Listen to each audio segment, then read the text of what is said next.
The stagecoach rattled into Jerome Junction, Arizona Territory, in the summer of 1883, carrying a young woman whose hands trembled as she clutched a small leather satchel, and the hand of a 4-year-old boy with eyes too old for his face. Miranda Thorne stepped down from the coach, her worn traveling dress covered in dust from the long journey, and surveyed the dusty main street with a mixture of hope and trepidation. The boy Tommy pressed against her skirts, his thumb finding its way to his mouth despite her gentle attempts to break him of the habit. "Mama, where are we?" Tommy asked, his voice small against the sounds of the busy frontier town. "Somewhere new," Miranda said, smoothing his dark hair. "Somewhere we can start fresh."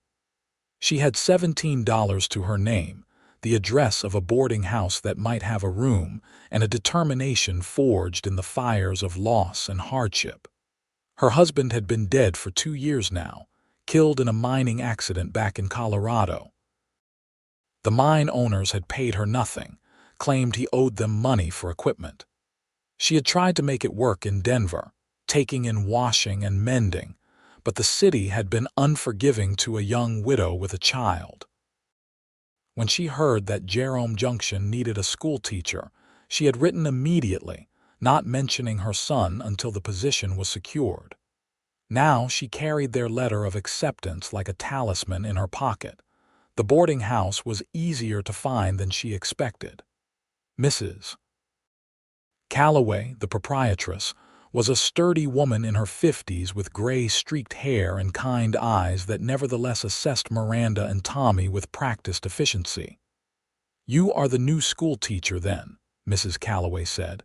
It was not a question. Letter said nothing about a child. Miranda felt her heart sink. "His name is Tommy. He is 4 years old. He is quiet and well-behaved, and he will be no trouble at all. I can pay extra." Mrs. Calloway studied them both for a long moment, then her expression softened. "No need for extra. Lord knows this town needs a teacher desperate enough. The last one lasted 3 weeks before deciding civilization was more to her liking. Room and board is $5 a week. Meals are at 7, noon, and 6. You miss them, you go hungry." Relief flooded through Miranda so intensely she felt her knees weaken. "Thank you. Thank you so much." The room was small but clean, with a narrow bed, a washstand, and a window that looked out over the street.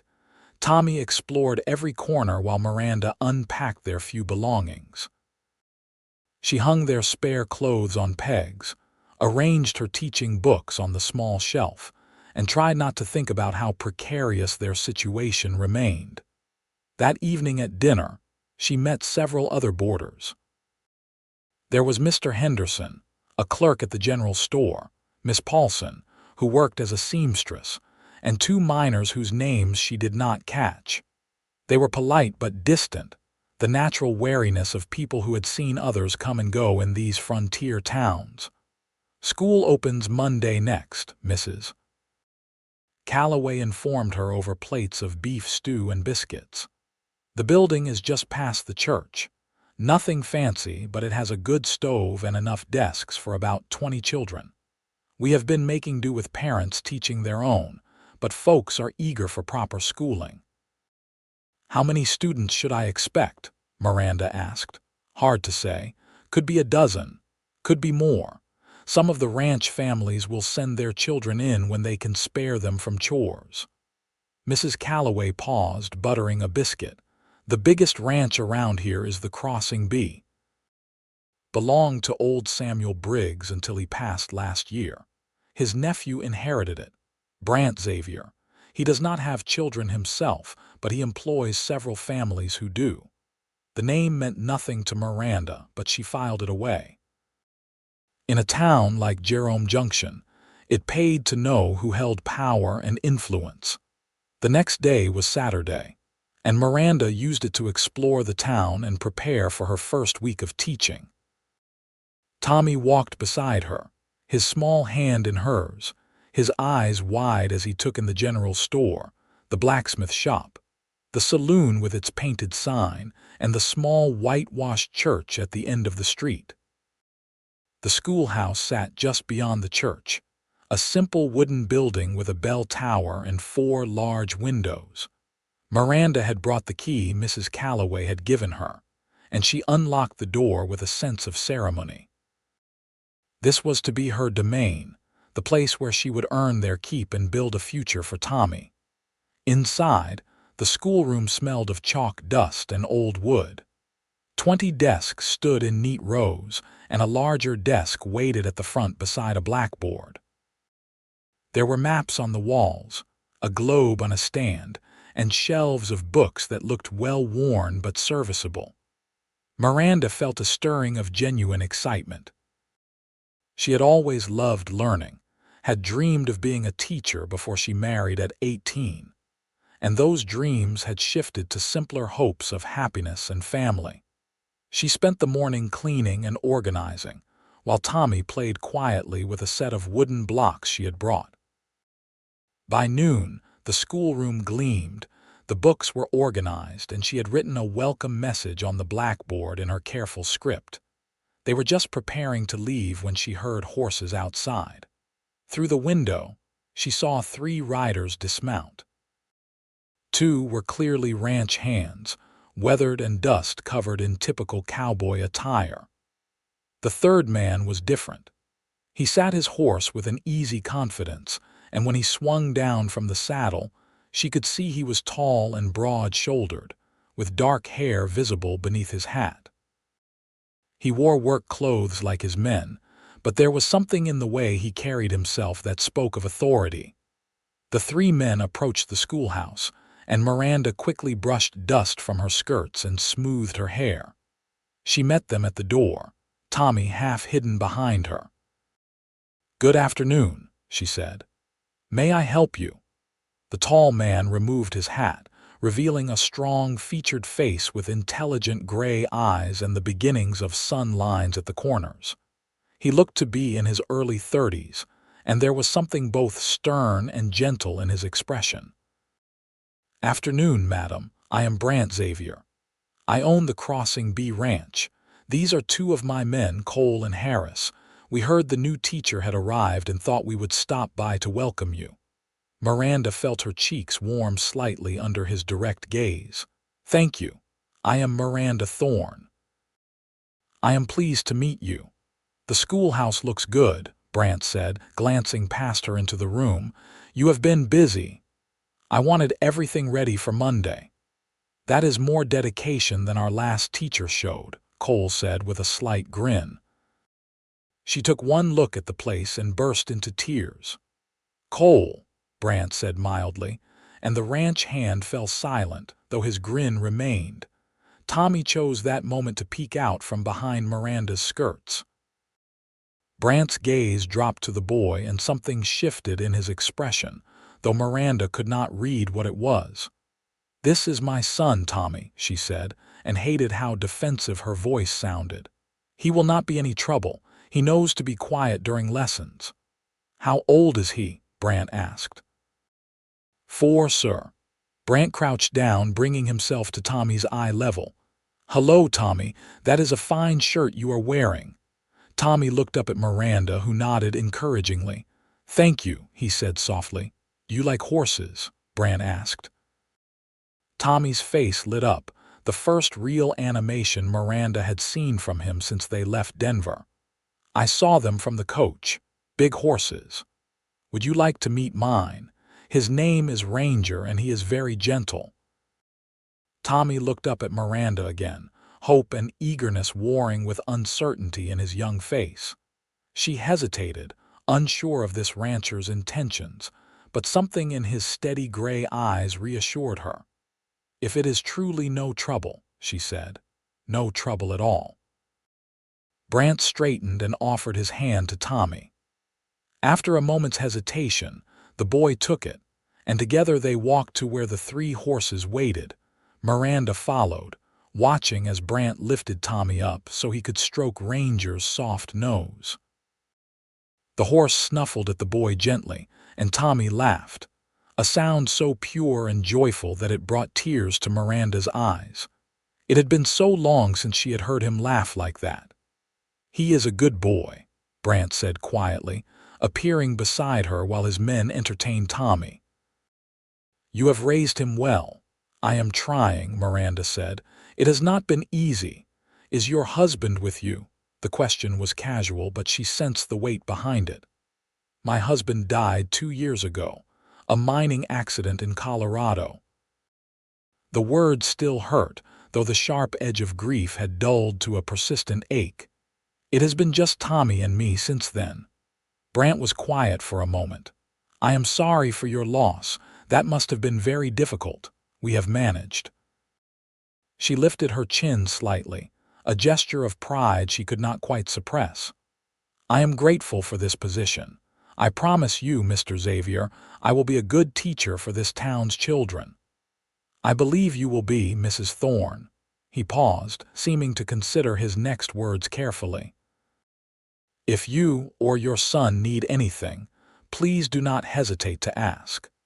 The Crossing B is about 5 miles north of town. We employ several families, and their children will be among your students. I like to look after people in my community." There was nothing improper in his words or manner, but Miranda felt heat rise in her cheeks nonetheless. "That is very kind of you." They talked for a few more minutes about the school and the town and the children she would be teaching. Brandt was easy to talk to, his manner forthright and honest. When they finally took their leave, Tommy waved enthusiastically, and Brandt waved back with a gentle smile that transformed his stern features. "He was nice, Mama," Tommy said as they walked back to the boarding house. "Yes, he was," Miranda agreed, and tried not to think about gray eyes and strong hands gentle with a small boy. Monday morning arrived with clear skies and Miranda's nervous excitement. She dressed carefully in her best day dress, a simple blue cotton that she had mended and pressed until it looked almost new, and braided her dark hair into a neat coil at the base of her neck. Tommy wore his good shirt and trousers, his face scrubbed clean and shining. They arrived at the schoolhouse an hour early. Miranda built a fire in the stove against the morning chill, wrote the day's lessons on the blackboard, and tried to calm her fluttering nerves. Tommy sat at a desk in the back corner with his blocks and a slate she had given him to practice his letters. The students began arriving shortly before 8. They came in small groups and pairs, some walking from town, others arriving on horseback or in wagons driven by parents who wanted to meet the new teacher. Miranda greeted each family, learned names, and tried to assess the range of ages and abilities she would be teaching. By the time she rang the school bell at 8 o'clock, she had 23 students ranging in age from 6 to 15. The older boys sat in the back, eyeing her with the skeptical wariness of young men who would rather be working. The younger children fidgeted and whispered.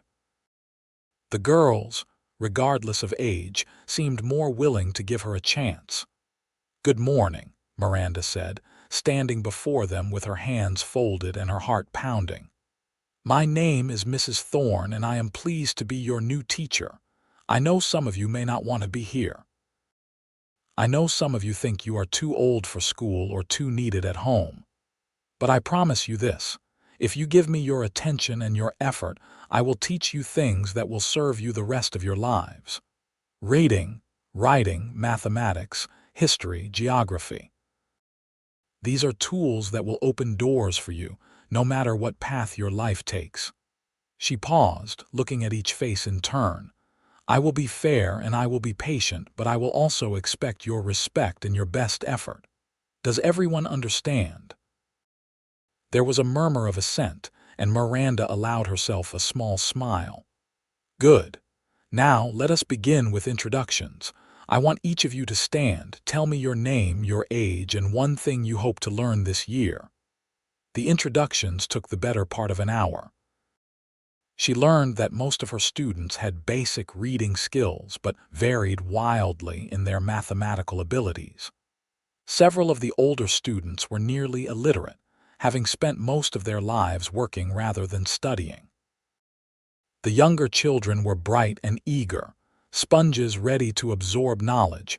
Among her students were 3 children from the Crossing B Ranch: Sarah and Samuel Morrison, ages 8 and 10, children of the ranch foreman, and Grace Wilson, age 13, whose father was the ranch's head wrangler. All 3 spoke of Mr. Xavier with obvious respect and affection. "Mr. Xavier says reading is important," Samuel said during his introduction. "He has a whole library of books at the ranch house, and he lets us borrow them if we are careful." This surprised Miranda. In her experience, ranchers and cowboys were often barely literate themselves, practical men who valued physical skills over book learning. A rancher who maintained a library and encouraged his workers' children to read was unusual indeed. The morning passed in a blur of lessons and assessments. Miranda divided her students into 3 groups based on ability and assigned different work to each. The older students worked on composition and advanced arithmetic, while she taught the middle group geography, and the youngest group practiced their letters. Tommy remained quietly in his corner, and to her relief, the other students seemed to accept his presence without question. At noon, the students scattered for their lunch break. Some had brought food from home, others ran to nearby houses or the general store for a quick meal. Miranda shared bread and cheese with Tommy on the schoolhouse steps, watching her students play and socialize in the dusty yard. "Are you doing all right?" she asked Tommy, smoothing his hair. He nodded, his mouth full of bread. After he swallowed, he said, "I like watching them learn." "Can I learn too?" "Of course you can. We will practice your letters every evening, and soon you will be reading just like the big children." The afternoon session went more smoothly than the morning. Miranda felt herself relaxing into the rhythm of teaching, moving between groups, answering questions, correcting mistakes. By the time she dismissed the students at 3 o'clock, she was exhausted but satisfied. It had been a good first day. She was cleaning the blackboard when she heard a horse outside. Through the window, she saw Brandt Xavier dismounting. He waited politely until she came to the door. "Mr. Xavier, was there something you needed?" "I was passing through town and thought I would check how the first day went." Sarah and Samuel seemed pleased when they returned this afternoon. "They are good students, well-behaved and eager to learn." She hesitated, then added, "Thank you for encouraging your workers' children to attend. Some ranch owners would not be so generous with their time." "Education is an investment," Brandt said simply. "A man who can read and cipher is worth more than one who cannot, and children who learn young become adults who can think and plan. It benefits everyone." He paused, glancing past her to where Tommy was putting away his blocks. "How is your son managing?" "Very well. He is patient and quiet, and I think he enjoys being around other children, even if he is too young to properly join in. My men mentioned you are staying at Mrs. Calloway's boarding house. That must be cramped for the 2 of you." Miranda felt a flutter of defensiveness. "We manage just fine, Mr. Xavier. The room is small but adequate." "I meant no offense, Mrs. Thorne. I only thought you should know that there is a small house behind the schoolhouse. It used to be the teacher's residence before the last few teachers preferred the boarding house. It has been sitting empty for a year now, but it is sound and furnished. If you would like to live there instead, the town council would have no objection. In fact, they would probably prefer it. The rent would be the same as you are paying Mrs. Calloway." Miranda's heart leaped at the possibility. A whole house, for the same price. 2 rooms, a kitchen, and a privy out back. Nothing fancy but private. Better for a young boy than a boarding house, I would think. "I would need to see it first," Miranda said, trying to keep the hope from her voice. "And speak with Mrs. Calloway.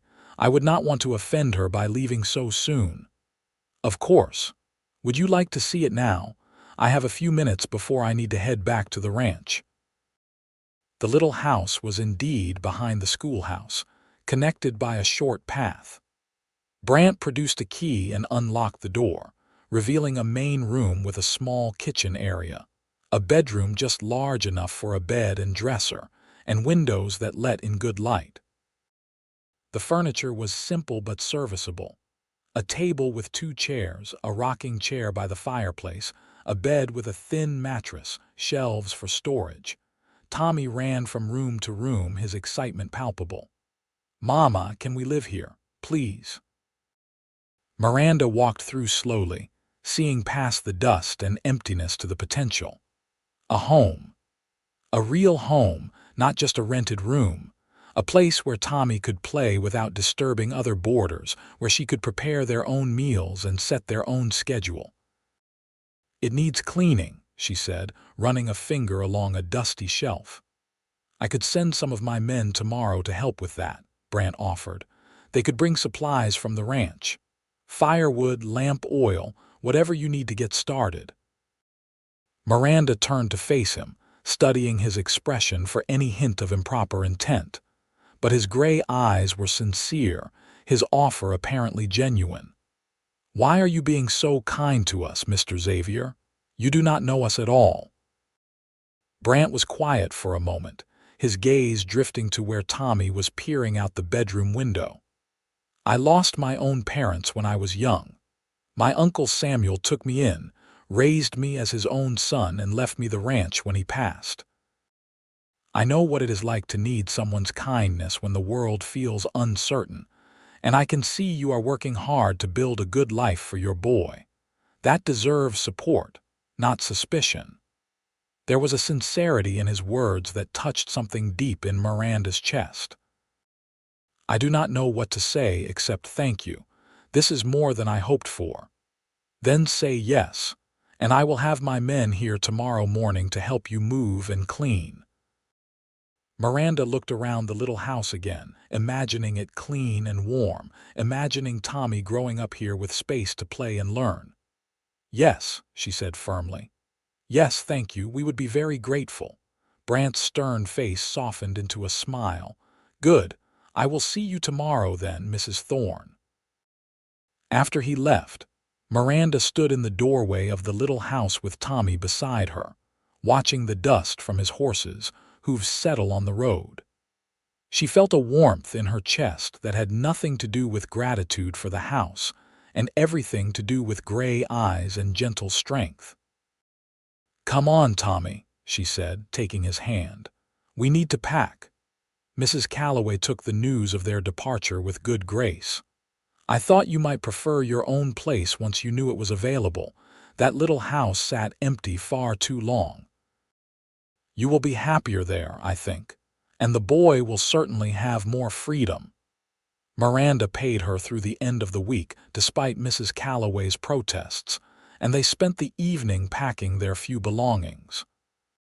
She felt a flutter of nervous excitement that kept her awake long after Tommy had fallen asleep beside her. True to his word, Brandt arrived the next morning with 3 of his ranch hands and a wagon loaded with supplies. They brought firewood, lamp oil, candles, a bag of potatoes, dried beans, a side of bacon, flour, sugar, and coffee. Miranda protested the food, but Brandt waved her objections aside. "The ranch has plenty. Consider it a welcoming gift from the crossing bee." The men worked efficiently, hauling water for scrubbing, beating dust from the mattress and curtains, sweeping and washing every surface. Miranda worked alongside them, grateful for the help and impressed by their easy competence. They treated her with respectful courtesy, and several mentioned their own children who would be attending her school. By mid-afternoon, the little house was transformed. The windows gleamed, the floors were swept clean, and a fire crackled cheerfully in the fireplace. Miranda's few belongings looked lost in the space, but she knew they would acquire more over time. What mattered was that it was theirs, a place they could call home. Brandt was the last to leave.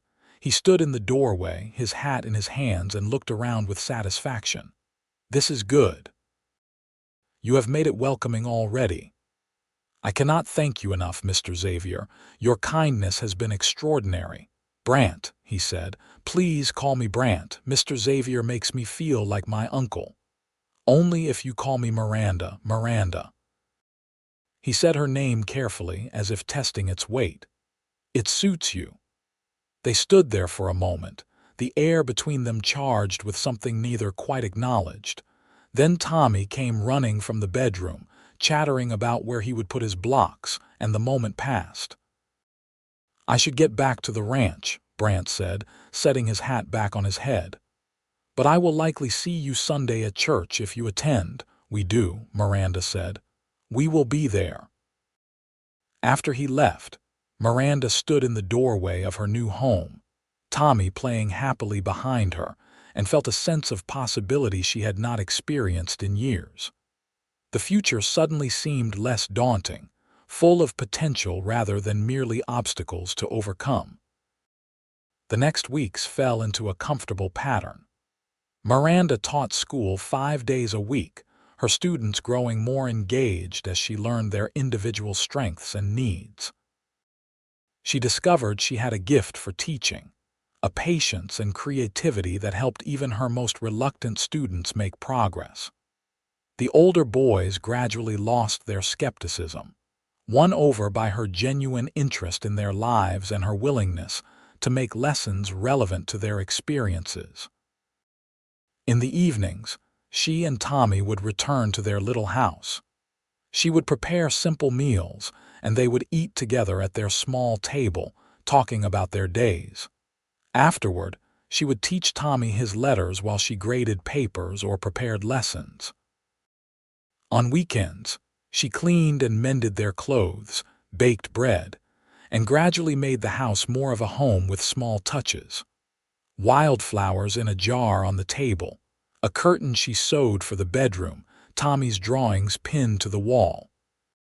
She saw Brandt regularly, though not as often as some small, secret part of her wished. He attended church every Sunday, sitting with his foreman and several ranch families in the pews near the front. He was always polite, stopping to ask how she and Tommy were settling in, inquiring about the school's needs. Their conversations were brief and proper, but Miranda found herself looking forward to them with an anticipation that both thrilled and frightened her. It was dangerous to feel this way, she told herself. She had a position to maintain, a reputation to protect. She was the schoolteacher, and he was one of the most prominent men in the area. Any hint of impropriety could cost her everything she had worked so hard to build. Yet she could not stop the warmth that spread through her chest when he smiled at her, or the way her heart beat faster when their hands accidentally brushed as they passed a hymnal in church. One Saturday afternoon in October, nearly 2 months after she had arrived in Jerome Junction, Miranda was hanging laundry behind the house when she heard horses approaching. She recognized Brandt immediately, but her breath caught when she saw Tommy sitting in front of him on the saddle, chattering away with no trace of his usual shyness. "Mama, look, Mr. Brandt let me ride Ranger." Miranda hurried forward, her heart in her throat. "Tommy, you should not bother Mr. Xavier when he is working." "He was not bothering me at all," Brandt said, swinging down from the saddle and carefully lowering Tommy to the ground. "I was riding past when I saw him playing by the school. We got to talking about horses, and he mentioned he had never actually ridden one. I hope you do not mind that I gave him a short ride." Miranda wanted to scold Tommy for talking to someone without permission, but the joy on his face stopped her. As long as he was not being a nuisance. "Not at all." Brandt's gray eyes met hers, warm and sincere. "He is a fine boy, Miranda, smart and curious. You have done well with him." The compliment, simple as it was, struck deep. She had spent 2 years feeling like she was failing, barely keeping them afloat, always one disaster away from complete ruin. To hear someone acknowledge her efforts to see Tommy happy and thriving meant more than Brandt could possibly know. "Thank you," she managed, her voice thick with emotion she fought to control. Brandt studied her face for a moment, his expression softening. "I was heading back to the ranch. Would you and Tommy like to come for a visit? I would like to show you both around, and I know some of the families there would enjoy seeing you outside of school hours." Miranda hesitated. It was not proper, surely, for a single woman to visit a bachelor's home. But he had mentioned the families, and it would be in broad daylight, and Tommy was already bouncing with excitement at the prospect. "Please, Mama. I want to see the ranch and all the horses."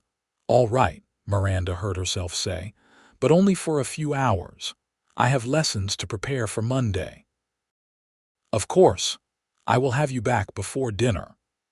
Brandt had brought a gentle mare for her to ride, clearly having planned this invitation in advance. Miranda had not ridden in years, not since before Tommy was born, but the skill came back quickly. They rode out of Jerome Junction, heading north, Tommy once again secure in front of Brandt, chattering constantly about everything he saw. The Crossing B Ranch sprawled across a valley between low hills, acres of grazing land dotted with cattle and horses. The main house was a large, sturdy structure of wood and stone, with a wide porch and several outbuildings nearby. To the east, she could see a cluster of smaller houses where the workers lived, and beyond that, the bunkhouse and barns. Brandt showed them around with obvious pride. He introduced them to his foreman, Bill Morrison, a weathered man in his 40s with a firm handshake and kind eyes. Bill's wife, Martha, invited them in for coffee and cake, and their children, Sarah and Samuel, took Tommy off to play with a litter of puppies behind the barn. Over coffee, Martha talked about how much her children were learning in school, how Sarah was already reading books beyond her years, how Samuel's handwriting had improved dramatically. "You are a godsend, Mrs. Thorne. The children love you and they are learning so much." The praise warmed Miranda even as it embarrassed her. "I am just doing my job." "You are doing more than that," Martha said firmly. "You care about them. That makes all the difference." After coffee, Brandt took Miranda to the main house. She had been curious about it, imagining something rustic and sparse. Instead, she found a home that was comfortable and surprisingly refined. The main room had a large fireplace, good furniture, and walls lined with bookshelves. Brandt had not exaggerated about his library. There must have been hundreds of books, everything from agricultural texts to poetry, from history to novels. "My uncle was a great reader," Brandt explained, seeing her amazement. "He believed a man should educate himself, regardless of his circumstances. He taught me to read when I came to live with him, and made me read at least an hour every day. I hated it at first, but eventually I came to love it." "This is remarkable," Miranda said, trailing her fingers along the spines. "I had no idea. You are welcome to borrow any book you like. For yourself or for the school." She turned to face him, this man who continued to surprise her at every turn. "Why are you being so kind to us, Brandt? And please do not tell me it is because you remember needing kindness yourself. There is more to it than that." He was quiet for a long moment, his expression serious. When he finally spoke, his voice was low and careful. "When you first arrived in Jerome Junction and I saw you with Tommy, I saw a woman who was scared but brave, who was protecting her child while trying to build a life for both of you. I admired that strength. And then when you told me about your husband, about being widowed so young, I felt something shift in my chest." He paused, seeming to choose his words carefully. "I am 32 years old, Miranda. I have spent the last 10 years building this ranch, honoring my uncle's legacy.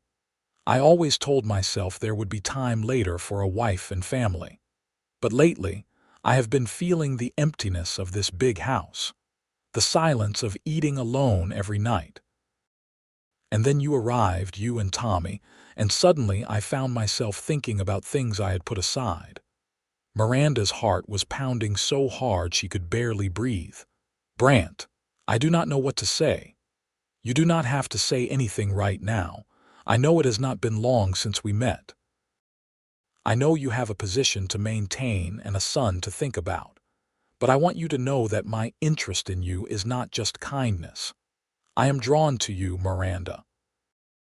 To your strength and intelligence, to the way you love your son, to your determination to build a good life despite everything you have endured.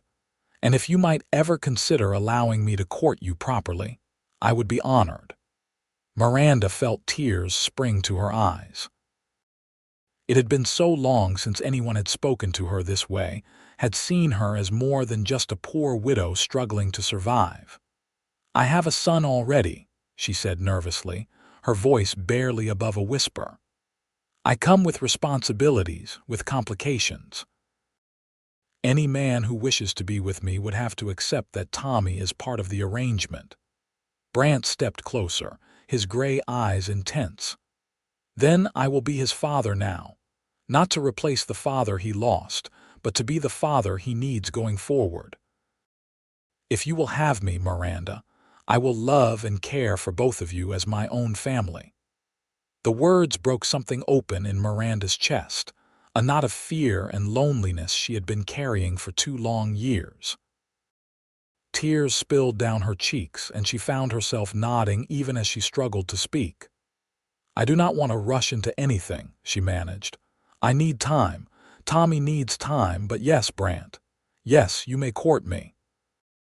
He smiled then, a smile of such pure joy that it transformed his stern features into something beautiful. He reached out slowly, giving her time to pull away, and gently wiped the tears from her cheeks with his thumb. I will wait as long as you need. We will go at whatever pace feels right to you. They stood there in his library, surrounded by books and possibility, and Miranda felt hope bloom in her chest for the first time in years. The future was still uncertain, but it no longer felt quite so frightening. They found Tommy outside with the puppies, covered in dirt and smiling more broadly than Miranda had seen in months. On the ride back to town, he fell asleep against Brandt's chest, exhausted by the excitement of the day. Miranda rode beside them, watching the man who had just declared his intentions toward her, seeing the gentle way he adjusted his hold to keep Tommy secure, and felt her heart open just a little more. Over the following weeks, Brandt courted her with old-fashioned propriety. He came to Sunday dinner at her little house, always bringing something from the ranch, fresh vegetables, butter and eggs, once a chicken already plucked and dressed. They would eat together, the 3 of them, and afterward Brandt would play with Tommy while Miranda cleaned up. Sometimes they would take walks around town in the cool evening air, Tommy between them, holding both their hands. The town noticed, of course. In a place as small as Jerome Junction, nothing stayed private for long. But to Miranda's relief, the gossip was largely approving. Brandt Xavier was respected, even admired, and people seemed to think it was about time he settled down. That he had chosen the schoolteacher, a respectable widow with a young son, only added to the approval. Miranda found herself falling for him gradually, not in a rush of passion, but in a growing certainty that deepened with every conversation, every shared meal, every moment of watching him with Tommy. He was kind and steady, intelligent and thoughtful. He listened when she talked about her students or her concerns about Tommy's development. He brought her books from his library and discussed them with her over coffee. He fixed things around her house without being asked, never making her feel helpless, but simply offering his strength where it was needed. And Tommy adored him. The boy, who had been so quiet and withdrawn since his father's death, bloomed under Brandt's attention. He chattered constantly about Mr. Brandt at school, until Miranda had to gently remind him that other children might not be interested in hearing about the ranch every single day. He drew pictures of horses and cows and gave them to Brandt with solemn pride. And one evening, a month after that first invitation to the ranch, he called Brandt Papa for the first time. They were sitting at the dinner table, Tommy describing a bird he had seen that day, when he turned to Brandt and said, "Can Papa help me build a kite?" The room fell silent. Tommy seemed not to notice his slip, but Miranda froze, her heart in her throat, unsure whether this would hurt Brandt or overwhelm him or cross some invisible boundary. Brandt's eyes met hers across the table, and she saw them glisten with moisture. When he spoke, his voice was rough with emotion. "I would be honored to help you build a kite, son."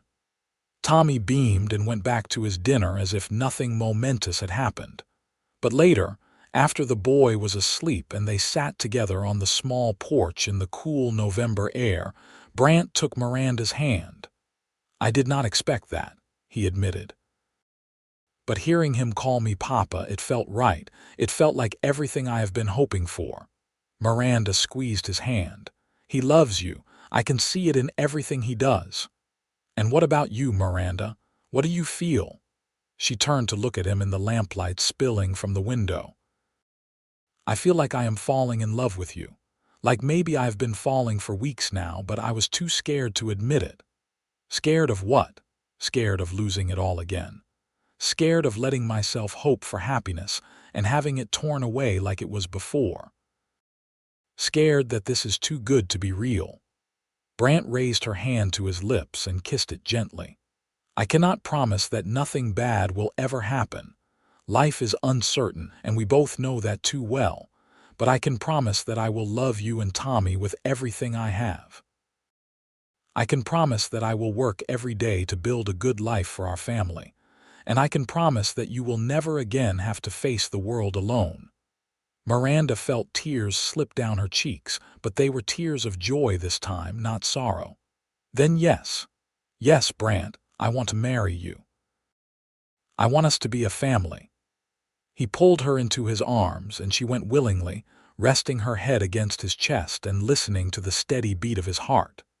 They sat that way for a long time, holding each other under the Arizona stars, two wounded souls who had found healing in each other. They married in December, a simple ceremony in the small church with most of the town in attendance. Miranda wore a new dress that Martha Morrison had helped her sew, soft blue wool that brought out the color of her eyes. Tommy stood beside them in his best clothes, proudly holding the wedding rings until the moment came to exchange them. The Reverend spoke about love and commitment, about building a family on foundations of faith and mutual respect. And when he pronounced them husband and wife, Brandt kissed her gently while the congregation erupted in applause. The reception was held at the ranch, with tables of food contributed by various families and fiddle music for dancing. Miranda danced with Brandt, with Tommy, with Bill Morrison, and several of the other ranch hands who respectfully requested the honor. She laughed more that day than she had in years, surrounded by community and celebration, feeling truly happy for the first time since before her first husband died. As evening fell and the party showed no signs of slowing, Brandt leaned close to her ear. "Ready to go home, Mrs. Xavier, Mrs. Xavier." The name still felt strange but wonderful. "Yes," she said, "I am ready." They had decided that Miranda and Tommy would move to the ranch house after the wedding. Miranda had been sad to leave the little house behind the school, but the ranch was where Brandt's life and work were centered, and it made sense for the family to be together. She would still teach, riding into town each morning and returning in the afternoon. It would be more complicated, but they had agreed it was worth it. Miranda loved teaching, and the town needed her. The ranch house felt enormous after her small home, but Martha had helped her arrange her and Tommy's belongings in the days before the wedding, and already it was beginning to feel welcoming. Tommy's room was next to the master bedroom, close enough that he could call for them if he needed to, but giving everyone privacy. It was filled with the toys Brandt had been quietly acquiring: wooden horses, a rocking chair built to child size, books with colorful pictures. That first night as a married couple, after Tommy had been tucked into bed with a dozen kisses and a story, Miranda stood in the bedroom she would now share with Brandt and felt nervousness flutter in her stomach. It had been so long since she had shared such intimacy with anyone, and despite her feelings for Brandt, she felt uncertain. He must have sensed her anxiety because he approached slowly, his hands gentle on her shoulders. "We do not have to do anything tonight except sleep, if that is what you want. I have waited this long, I can wait longer." His understanding, his patience, dissolved her nervousness. She reached up to touch his face, feeling the roughness of his jaw under her palm. "I do not want to wait," she whispered. "I want to be your wife in every way." He kissed her then, soft and slow, and she felt herself relax into his embrace. They took their time, learning each other with gentleness and care, and when they finally came together as husband and wife, it felt like a homecoming, like two pieces of a puzzle finally fitting into place. Afterward, lying in his arms in the darkness, Miranda felt peace settle over her like a warm blanket. "Thank you," she whispered. "For what? For loving me, for loving Tommy, for giving us a home and a future, for being the man we needed." Brandt kissed her forehead. "Thank you for trusting me enough to say yes. You and Tommy are the best things that have ever happened to me." They fell asleep wrapped around each other, and Miranda did not have the nightmares that had plagued her since her first husband's death. For the first time in years, she felt safe. Life settled into new rhythms. Miranda rose early to prepare breakfast for her family, then rode into town to teach. Brandt had given her a gentle mare named Daisy for the journey, and Tommy usually rode with her, sitting in front of her in the saddle and chattering about whatever captured his interest that day. After school, they would ride back to the ranch together, and Tommy would play while Miranda helped Martha prepare dinner. Brandt was usually out working during the day, but he made a point to be home for dinner every evening. They would eat together as a family, talking about their days, and afterward, Brandt would play with Tommy while Miranda graded papers or prepared lessons. On Sundays, they attended church as a family, sitting together in the same pew where Brandt had sat alone for so many years. The winter passed gently. There were occasional storms that made the ride to town treacherous, and on those days, Miranda would teach from home, using Tommy and any of the ranch children who could not make it to school as her students. She sent lessons home with the older students to share with those who could not attend. It was not ideal, but everyone understood the realities of winter in Arizona. In February, Miranda realized she was pregnant. The signs were unmistakable, though it had been so long since her pregnancy with Tommy that at first she questioned herself. But when a full month passed without her courses and the morning nausea began, she knew for certain. She told Brandt one evening after Tommy had gone to bed. "I am with child," she said simply, watching his face for his reaction. For a moment he seemed frozen, his expression unreadable. Then a smile broke across his face, so full of joy and wonder that it brought tears to her eyes. He pulled her into his arms, holding her carefully as if she might break. "A baby," he said, his voice thick with emotion. "Miranda, this is wonderful. Are you feeling all right? Do you need anything? Should you stop riding to town?" she laughed, touched by his concern. "I am fine. Women have babies all the time. I will keep teaching as long as I am able, and then we will find a temporary replacement until after the baby is born." "We should tell Tommy," Brandt said. "He should know he is going to be a big brother." They told him the next morning at breakfast, and Tommy's reaction was everything they could have hoped for. His eyes went wide and then he grinned, a smile that lit up his entire face. "A baby, a real baby that will live here with us." "That is right," Miranda said, reaching out to smooth his hair. "The baby will be born in the fall. You will have a little brother or sister. Can I help take care of it? Can I show the baby my puppies and my toys?" "Of course you can," Brandt assured him. "You will be the best big brother any baby could ask for." Tommy bounced in his seat with excitement, already planning all the things he would teach his new sibling. Watching him, seeing the pure joy on his face, Miranda felt her heart swell. This was her family now. This was home. The pregnancy progressed normally. Miranda experienced the usual discomforts, but nothing alarming. By April, she was showing enough that she could no longer conceal her condition, and the town's women rallied around her with advice, hand-me-down baby clothes, and offers of help. Mrs. Calloway knitted blankets. Martha Morrison gave her a cradle that her own children had used. The students at school were excited about the idea of their teacher having a baby, and many of the girls offered to help care for the child once it was born. In May, as her belly grew round and teaching became more physically demanding, Miranda reluctantly agreed to train a temporary replacement. Miss Ellen Foster, a young woman from a neighboring town who had been teaching at a small country school, agreed to take over for a few months.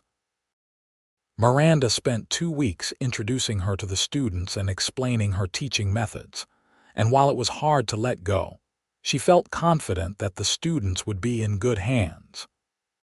Summer arrived hot and bright, and Miranda spent her days at the ranch, helping where she could but mostly focused on preparing for the baby.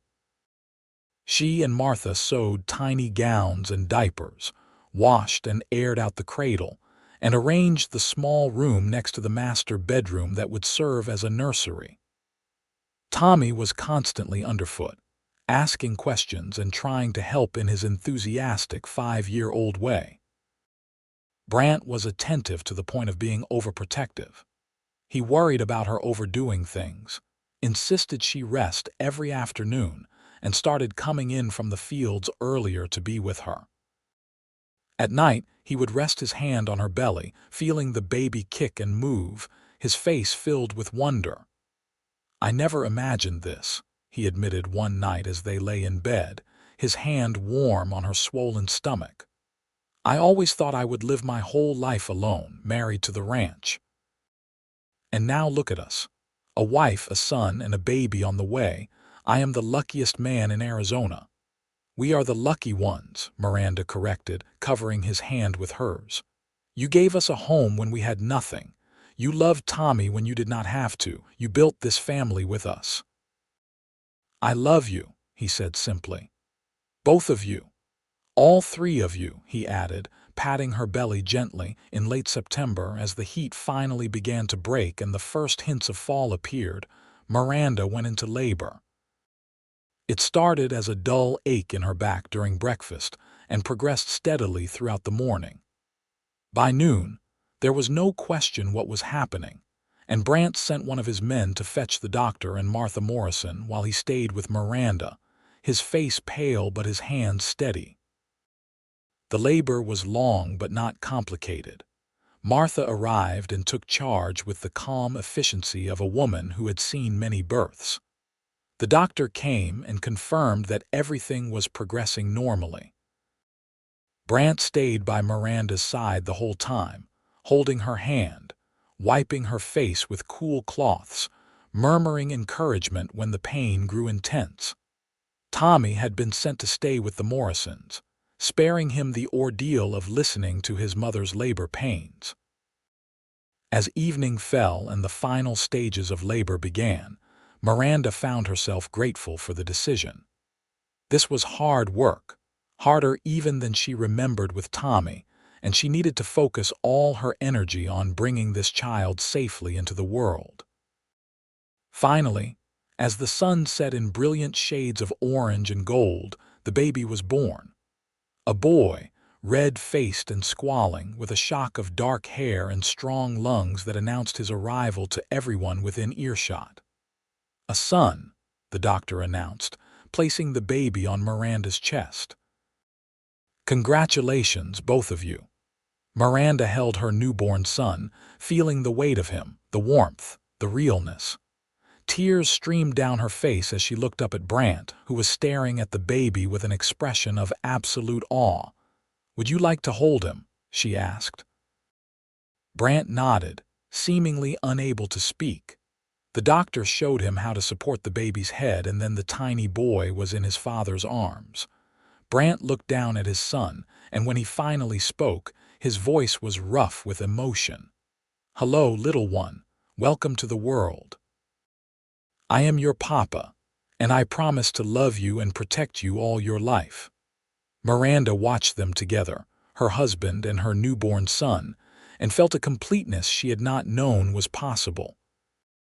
They had built something beautiful from loss and hardship, a family bound not just by blood but by choice and love. They named him Benjamin Robert Xavier. Benjamin for Brandt's uncle who had given him a home, and Robert for Miranda's father who had died when she was young. Tommy was allowed to meet his baby brother the next morning and was instantly smitten, insisting on holding him with help and gently stroking his tiny hand.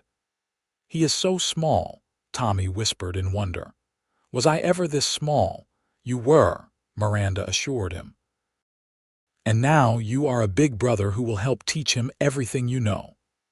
"I will teach him about horses and puppies and how to build kites," Tommy declared seriously. "And I will protect him always." Watching her two sons together, Miranda felt her heart overflow. This was what she had dreamed of in those dark days after her first husband's death, when she had wondered how she would survive, how she would give Tommy any kind of decent life. She had hoped for stability, for safety, for enough to eat and a roof over their heads. She had never dared hope for this: a loving husband, a beautiful home, a growing family, and a place in a community that valued her. The weeks after Benjamin's birth passed in a blur of feedings and diaper changes and sleepless nights. Brandt was an active father, getting up with Miranda for night feedings, changing diapers without complaint, and walking the floor with Benjamin when he fussed. Tommy helped in his own way, fetching diapers and blankets, singing to his baby brother and proudly showing him off to anyone who visited. In November, when Benjamin was 2 months old and starting to settle into more predictable patterns, Miranda returned to teaching. She had been eager to get back, missing her students and the satisfaction of the work, but it was harder to leave Benjamin than she had anticipated.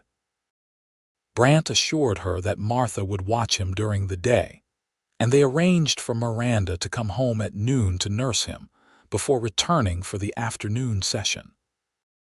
The arrangement worked well enough, though Miranda found herself exhausted by the constant back and forth, and the demands of teaching, mothering, and maintaining a household. But she was happy, more deeply happy than she had ever imagined being, and that sustained her through the difficult moments. Winter came again, their second as a married family. Christmas was celebrated with joy, the house decorated with evergreen boughs and the smell of baking filling the air. They exchanged simple gifts: a new dress for Miranda that Brandt had ordered from a catalog, books for Tommy, who was now reading well above his age level, a silver rattle for Benjamin. The Morrison family joined them for Christmas dinner, along with several of the other ranch families, and the house was filled with laughter and celebration. As they sat together that evening after their guests had left, Benjamin asleep in his cradle and Tommy drowsing on the floor by the fire, Miranda looked around at the life they had built and felt profound gratitude. In less than 2 years, she had gone from a frightened widow with nothing to a woman with everything that mattered. "What are you thinking?" Brandt asked, noticing her expression. "I am thinking about that first day I arrived in Jerome Junction," Miranda said. "I was so scared, so certain everything was going to fall apart. And then you rode up to the schoolhouse, and Tommy met your horse, and everything changed." "I remember that day too," Brandt said. "I remember thinking you were beautiful but sad, that there was steel underneath your fear. I remember wanting to help you, even though I did not fully understand why. I am grateful you did. I do not know what would have become of us if you had not." Brandt reached for her hand. "I think you would have been fine. You are stronger than you give yourself credit for. But I am grateful too, because helping you brought me everything I did not know I needed. You gave me a family, Miranda. You gave me purpose beyond the ranch. You made this house a home." They kissed, gentle and sweet, while the fire crackled and their children slept nearby. It was a perfect moment, one of many they had shared and would share in the years to come. The following year brought new challenges and joys. Benjamin grew from a baby into a toddler, learning to walk and getting into everything. Tommy started first grade officially, though he was reading at a fourth grade level and doing arithmetic that challenged students twice his age. The ranch prospered, adding more cattle and hiring additional hands to manage the expanded operations. In the spring, Miranda found herself pregnant again. This time, the news was met with excitement rather than surprise. They told Tommy and Benjamin together, though Benjamin at 18 months was more interested in his toys than in talk of a new baby. Tommy, now nearly 7, was thrilled at the prospect of another sibling. "Will it be a brother or a sister this time?" he asked. "We will not know until the baby is born," Miranda explained. "But either way, they will be lucky to have you as a big brother." This pregnancy was easier than her pregnancy with Benjamin had been. Perhaps because she knew what to expect, or perhaps because she was not working quite as hard, having taken on an assistant teacher to help manage the growing school. Either way, she felt better and was able to continue teaching almost until her due date. Their daughter was born in early December, just before Christmas. The birth was faster and easier than either of her previous labors, and when the doctor placed the baby in her arms, Miranda looked down into eyes that were already showing hints of gray like her father's. "A daughter," she said wonderingly. "Brandt, we have a daughter." Brandt leaned over to kiss first Miranda and then the baby, his eyes wet with tears. "She is beautiful. She looks just like you." They named her Caroline Ann Xavier, and she was indeed beautiful, with a cap of dark hair and delicate features. Tommy and Benjamin were both fascinated by their new sister, competing to hold her and help care for her. The house rang with children's voices and laughter, the kind of happy chaos Miranda had once only dreamed about. The years that followed were full and rich. Caroline grew from a placid baby into a lively toddler who followed her brothers everywhere. Tommy grew into a serious young boy who loved books and horses in equal measure, who helped his father with ranch work, and showed a natural aptitude for leadership.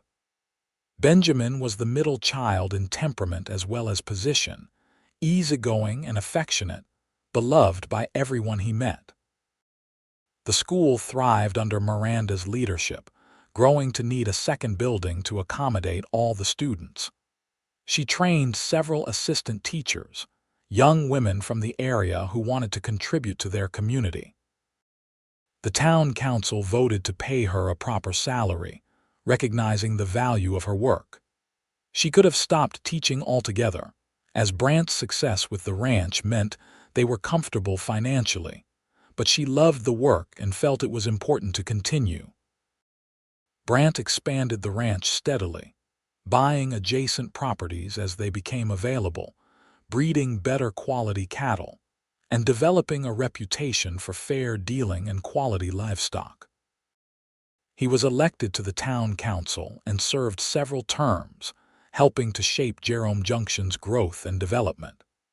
But no matter how busy he was with ranch work and civic duties, he always made time for his family, for dinners together and Sunday rides and teaching his children to rope and ride. On their 5th wedding anniversary, as they sat on the porch after the children were asleep, watching the stars emerge in the vast Arizona sky, Brandt pulled Miranda close. "You remember what you said to me that day in my library, when I told you I wanted to court you?" "I said I had a son already," Miranda said, smiling at the memory. "I was so nervous, so certain you would change your mind once you really thought about what you were taking on. And I said I would be his father, and I meant it. But I never imagined how much richer that decision would make my life. Tommy is as much my son as Benjamin and Caroline. I have never thought of him any differently." "I know," Miranda said, her voice thick with emotion. "I see it every day in the way you are with him. He loves you completely. You are the only father he really remembers. And you are the only wife I have ever wanted or needed. You gave me everything, Miranda. A home, a family, a purpose beyond work. You made me a better man." She turned to kiss him, tasting the salt of her own tears. "We made each other better. We built this together, from nothing, from loss and loneliness. And look what we created." They sat together in comfortable silence, listening to the night sounds of the ranch, the distant lowing of cattle and the whisper of wind through the grass.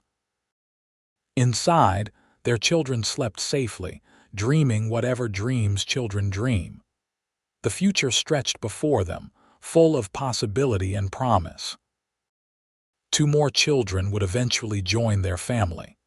A son they named Samuel James, born when Caroline was 3, and another daughter, Elizabeth Rose, born 2 years after that. The house expanded to accommodate the growing family, additional rooms added as needed. The children grew up surrounded by love and learning, by the wide open spaces of the ranch and the close-knit community of Jerome Junction. Tommy would eventually take over much of the ranch's day-to-day operations, working alongside his father and learning the business from the ground up. At 19, he would marry a young woman from a neighboring ranch, and they would build a house on Crossing B land, starting their own family while remaining close. Benjamin would show an aptitude for working with horses and would become the ranch's head wrangler. Caroline would become a teacher like her mother, taking over the school when Miranda finally retired. But all of that was still years in the future. On this anniversary evening, with 5 years of marriage behind them and a lifetime still ahead, Miranda and Brandt simply sat together, grateful for what they had built and eager for what was yet to come. "I love you," Miranda said. "I loved you from almost the first moment I met you, though I was too scared to admit it." "I love you too," Brandt replied. "From that first day when I saw you with Tommy, defending him and yourself with nothing but courage and determination, I knew then that you were someone special. I just did not know yet that you were the person who would make my life complete." They watched the stars wheel overhead, the same stars that had witnessed their first meeting, their courtship, their wedding, and every precious day since. The same stars that would watch over their children and grandchildren and great-grandchildren, the legacy of love they had built from loss and courage. Years later, when they were old and gray, sitting on that same porch surrounded by their large, boisterous family at a gathering for their 40th wedding anniversary, someone would ask Miranda what the secret was to a long and happy marriage. She would smile and look at Brandt, still handsome despite the silver in his hair and the lines on his face, and say simply, "We chose love, not just once, but every day. We chose to be a family, to build something together, to face whatever came with courage and faith." and we were blessed with more happiness than we ever dreamed possible. And it was true. From that nervous conversation when she had confessed to having a son, through Brandt's immediate acceptance and declaration that he would be a father to the boy, through all the years of building a life and family together, they had chosen love. They had created something beautiful and lasting, a family bound by love rather than just blood, a legacy of kindness and courage that would echo through generations. On quiet evenings, in the years after the children had grown and moved into their own homes but still remained close, Miranda and Brandt would sit together and remember. They would talk about that first day at the schoolhouse, about Tommy meeting Ranger the horse, about the little house behind the school where they had first begun to know each other. They would laugh about Benjamin's birth and Caroline's stubbornness as a toddler, about Samuel's first attempts at riding and Elizabeth's tendency to follow her father everywhere. "We did well," Brandt would say, surveying their kingdom, the expanded ranch, the happy family, the community they had helped build. "We did better than well," Miranda would reply. "We built something that will last," and she was right. The crossing bee would remain in the family for generations, passed down from father to son, mother to daughter, each generation adding their own stories to the legacy. The schoolhouse in Jerome Junction would bear a plaque honoring Mrs. Miranda Xavier, beloved teacher and community leader. Their children and grandchildren would grow up hearing the story of how their grandmother had arrived in town with nothing but courage and a young son, and how their grandfather had looked at that frightened young woman and seen his future. It was a love story for the ages, played out against the backdrop of the Arizona Territory in the waning days of the Wild West. It was a story of loss transformed into love, of fear overcome by courage, of two people who found each other when they needed it most and built something beautiful together. It was the story of a family created not by chance but by choice, by a man who looked at a woman with a child and said without hesitation, "Then I will be his father now." And in being that father, in choosing that family, Brandt Xavier had found everything he never knew he was missing. And Miranda and Tommy Thorne, who had arrived in Jerome Junction with nothing but hope and determination, had found not just survival but joy, not just shelter but home, not just security but love. Their story would be told and retold in the family, embellished and passed down, until it became the foundation myth of the Xavier clan. But at its heart, it would always remain simple and true. Two wounded souls who found healing in each other, who built a family on foundations of choice and love, and who lived every day of their long lives grateful for the gift they had been given.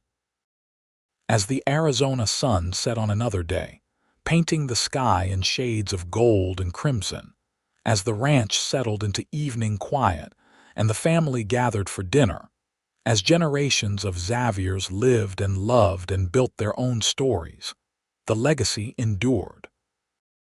The legacy of a rancher who chose to be a father, of a widow who chose to trust again, of a family built on love rather than blood, of a life well lived in the wild, beautiful territory of Arizona. And at the heart of it all, always, was that moment in Brandt's library when Miranda had said nervously, "I have a son already," and Brandt had looked into her eyes and replied with absolute certainty, "Then I will be his father now." 4 simple words that had changed 3 lives, and then 5 lives, and then dozens of lives, rippling out through time like stones thrown into still water, creating ever-widening circles of love and family and home. It was a promise kept, a vow fulfilled, a love that lasted not just through their lifetimes but beyond, a testament to the power of choosing love even when life has taught you to be afraid. It was everything that mattered, everything that endured, everything that made a life worth living. It was, quite simply, everything.